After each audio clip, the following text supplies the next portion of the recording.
Bismillahirrahmanirrahim. Assalamualaikum warahmatullahi wabarakatuh. Apa kabar anak-anak? Semoga dalam keadaan sehat walafiat serta dalam lindungan Allah Subhanahu wa taala. Mari kita lanjutkan materi hari ini, yaitu tentang pergerakan bumi. Masih bersama saya Ibu Didin Irawati dari SDN Benaharjo 2 Semanding, Tuban.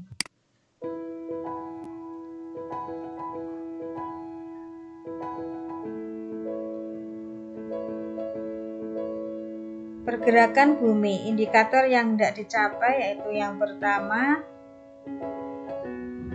menjelaskan akibat pergerakan matahari, bulan, dan bumi. Yang kedua, mendeskripsikan peristiwa rotasi bumi dan revolusi bumi. Yang ketiga, membuat model gerhana bulan dan gerhana matahari.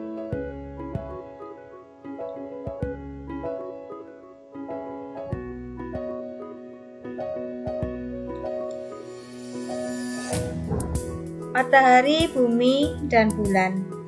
Bumi bersama bulan bergerak mengelilingi matahari. Di sini bisa kita lihat videonya.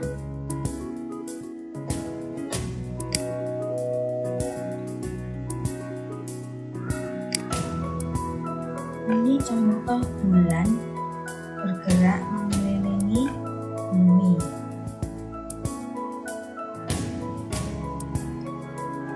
Bulan melakukan 3 gerakan sekaligus, yaitu berputar pada porosnya atau disebut rotasi. Yang kedua, beredar mengelilingi bumi seperti yang terlihat pada video ini. Bulan mengelilingi bumi. Kemudian gerakan yang ketiga adalah bersama bumi beredar mengelilingi matahari. Contohnya ini. Ini untuk gerakan yang ketiga. Nah, ini perhatikan dulu. Nah, ini untuk gerakan bulan yang ketiga. Jadi dia bersama dengan bumi mengelilingi matahari, bergerak mengelilingi matahari. Ini yang disebut dengan revolusi terhadap matahari. Jika digambarkan jalurnya, nah, untuk yang pink itu adalah pergerakan bulan, jalur pergerakan bulan. Kita lihat bagaimana bulan bersama bumi bergerak mengelilingi matahari.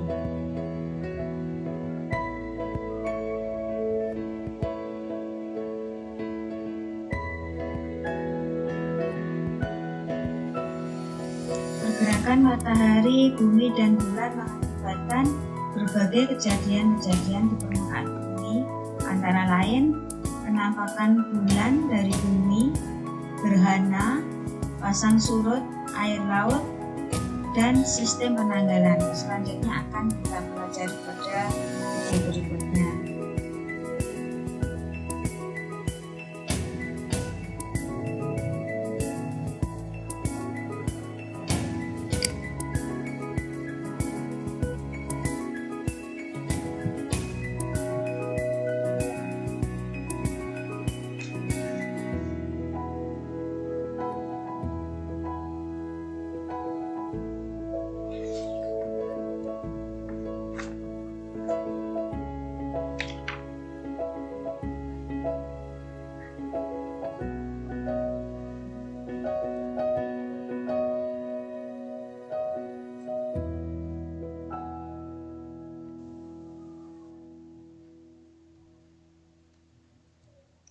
Pergerakan matahari, bumi, dan bulan mengakibatkan berbagai kejadian-kejadian antara lain penampakan bulan dari bumi, gerhana, pasang surut air laut, dan sistem penanggalan. Berikutnya kita akan lihat fase bulan.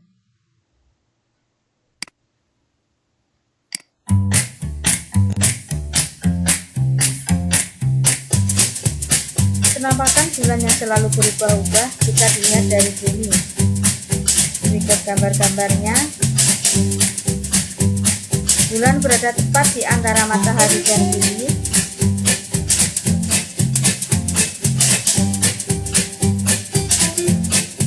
Pada fase ini disebut bulan mati. Lihat gambar bulan yang ada di dalam kotak. Kemudian bulan akan mulai tampak sebagai bulan sabit.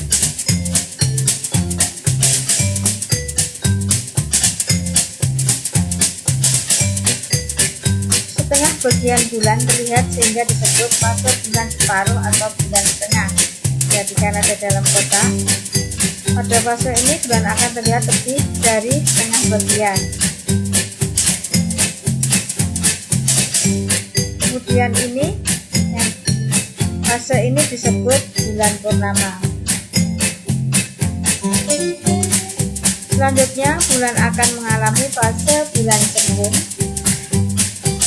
Kemudian lanjut dengan bulan separuh dan menjadi bulan sabit. Selanjutnya siklus fase bulan berulang kembali menjadi bulan mati.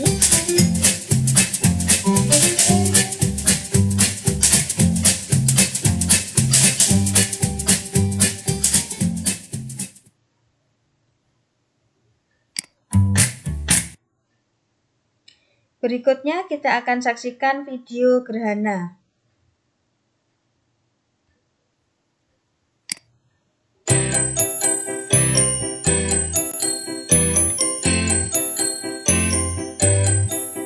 Pada saat matahari, bulan, dan bumi berada pada posisi yang sejajar, maka akan terjadi peristiwa gerhana matahari. Di sini bulan berputar mengelilingi bumi. Selain dia berputar pada dirinya sendiri atau namanya rotasi,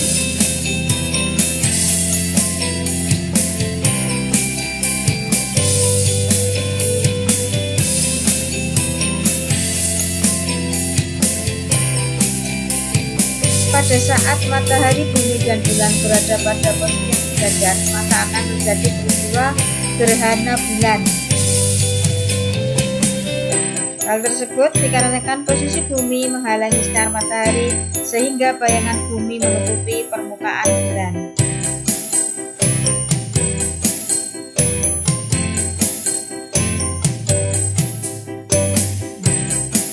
Demikian untuk video gerhana bulan dan matahari.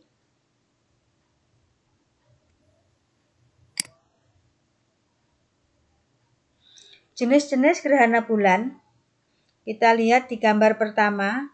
Nih, posisi bulan ada pada umbra.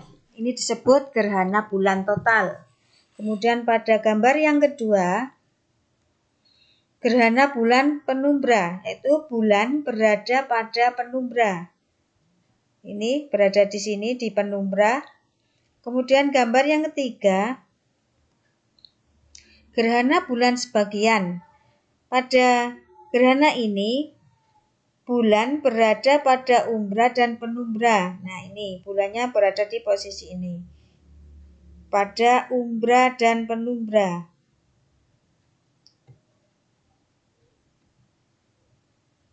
Selanjutnya jenis gerhana matahari. Gerhana matahari total. Nah, gambarnya seperti ini. Gerhana matahari total terjadi pada daerah umbra. Untuk gerhana matahari cincin, gambarnya seperti ini. Gerhana matahari cincin terjadi pada daerah penumbra. Posisi bulan berada pada titik terjauh dari matahari. Yang ketiga, gerhana matahari sebagian. Gambarnya seperti ini. Gerhana matahari sebagian terjadi pada daerah penumbra. Berikut ini video gerhana matahari total. Coba perhatikan.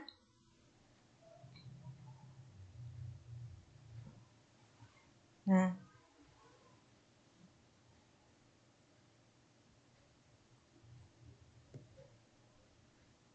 selanjutnya video tentang pasang surut air laut.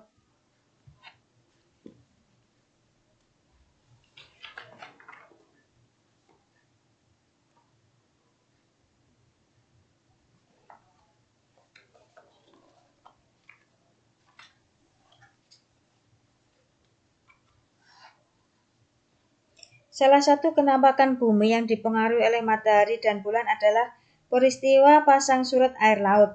Pasang surut merupakan pergerakan air laut yang dipengaruhi oleh gaya gravitasi matahari dan bulan. Pasang naik adalah kondisi permukaan air laut yang naik, sedangkan pasang surut adalah kondisi permukaan air laut yang turun.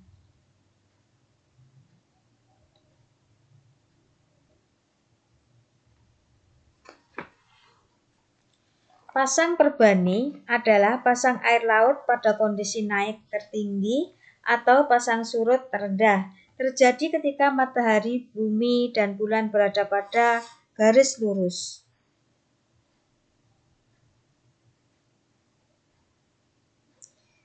Pasang naik dan pasang surut air laut dibedakan menjadi dua berdasarkan letak posisi matahari, bumi, dan bulan, yaitu pasang perbani dan pasang purnama.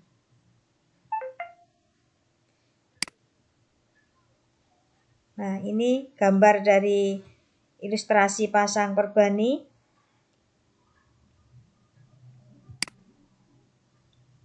Kemudian yang kedua, pasang purnama adalah pasang naik dan pasang surut yang terjadi apabila posisi matahari dan bulan berada pada posisi tegak lurus perbani.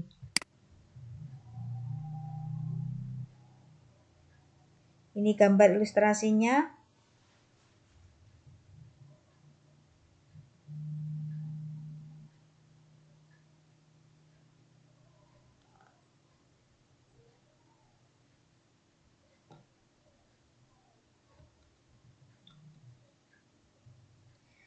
Selanjutnya, pemanfaatan pasang naik dan pasang surut air laut.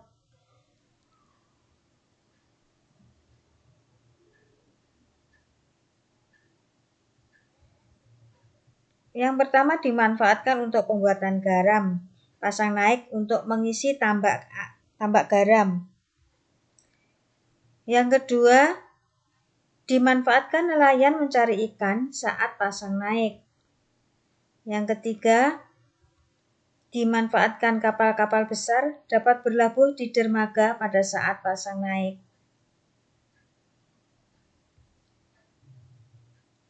Selanjutnya, sistem penanggalan. Ada dua macam sistem penanggalan. Yang pertama, penanggalan berdasarkan revolusi bulan atau disebut tahun Hijriah. Yang kedua, penanggalan berdasarkan revolusi bumi atau disebut tahun Masehi.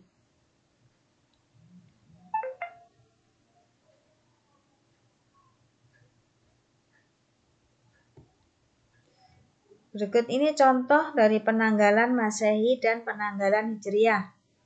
Untuk penanggalan Masehi tadi berdasarkan revolusi bumi.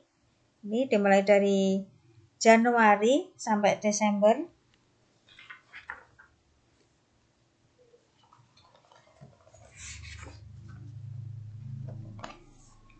Pada tahun Masehi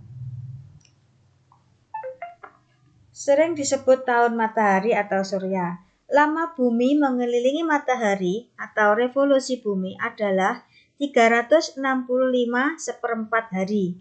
Penetapan tahun Masehi mula-mula dilakukan oleh Julius Caesar dari kerajaan Romawi. Dalam kalender Masehi, satu tahun dibagi menjadi 12 bulan yang terdiri atas 30 dan 31 hari. Kecuali bulan Februari hanya 28 hari. Nih, 28 hari. Berarti setiap tahun ada tersisa 1/4 hari. Sisa 1/4 hari dari setiap tahun dikumpulkan selama 4 tahun menjadi 1 hari. Tambahan 1 hari tersebut dimasukkan ke dalam bulan Februari yang biasanya 28 hari menjadi 29 hari. Nah, 1 tahun yang terdiri atas 366 hari disebut dengan tahun kabisat. 29 hari ini disebut tahun kabisat. Kemudian untuk tahun Hijriah, ini tahun penanggalan Hijriah, Waktu yang diperlukan bumi untuk mengelilingi matahari adalah 12 kali waktu yang diperlukan bulan untuk mengelilingi bumi. Dengan demikian, 1 kali bulan berevolusi lamanya sama dengan 12 kali 29,5 hari, sama dengan 354 hari. Tahun yang didasarkan pada perputaran bulan disebut tahun Hijriah atau tahun Komariah. 1 tahun Komariah sama dengan 354 hari. Selanjutnya, rotasi bumi. Pergerakan bumi pada porosnya disebut dengan rotasi bumi. Waktu yang diperlukan bumi untuk melakukan 1 kali rotasi adalah 23 jam, 56 menit, 3 detik, dibulatkan menjadi 24 jam atau 1 hari. Rotasi bumi menyebabkan terjadinya beberapa peristiwa. Yang pertama, pergantian siang dan malam. Kemudian gerak semu harian matahari dari timur ke barat. Perbedaan waktu antara tempat-tempat yang berbeda derajat busurnya. Kemudian pembagian daerah waktu di Indonesia. Nah, yang pertama, WIB atau Waktu Indonesia Barat meliputi wilayah Pulau Sumatera, Pulau Jawa, Kalimantan Barat, Kalimantan Tengah. Yang kedua, sudah ditandai dengan ini, di peta warna hijau ini masuk WITA atau Waktu Indonesia Tengah yang meliputi daerah Kalimantan Selatan, Kalimantan Timur, Pulau Sulawesi, Bali, NTB, dan NTT. Yang ketiga, diberi warna biru ini adalah WIT atau Waktu Indonesia Timur, yaitu meliputi Pulau Maluku dan Papua. Dari WIB ke WITA itu selisih 1 jam. Kalau di WIB jam 7, maka di WITA itu pukul 8. Kalau di WIB pukul 7, maka di WIT itu pukul 9. Jadi WIB dengan WIT itu selisih 2 jam. Kalau WIB dengan WITA selisihnya 1 jam. Kalau WITA dengan WIT ini selisih 1 jam. Revolusi bumi, yaitu pergerakan bumi mengelilingi matahari. Nah, bumi membutuhkan waktu 365/4 hari atau 1 tahun untuk melakukan 1 kali revolusi. Pergerakan bumi mengelilingi matahari berlawanan dengan arah jarum jam, seperti video awal tadi ya. Nah, revolusi menyebabkan beberapa peristiwa. Yang pertama, perbedaan musim di belahan bumi utara dan selatan. Yang kedua, terjadi perbedaan lamanya waktu malam dan siang. Yang ketiga, perubahan kedudukan matahari. Nah, anak-anak, selamat belajar. Semoga bermanfaat. Mohon maaf apabila banyak kekurangan. Terima kasih. Wassalamualaikum warahmatullahi wabarakatuh.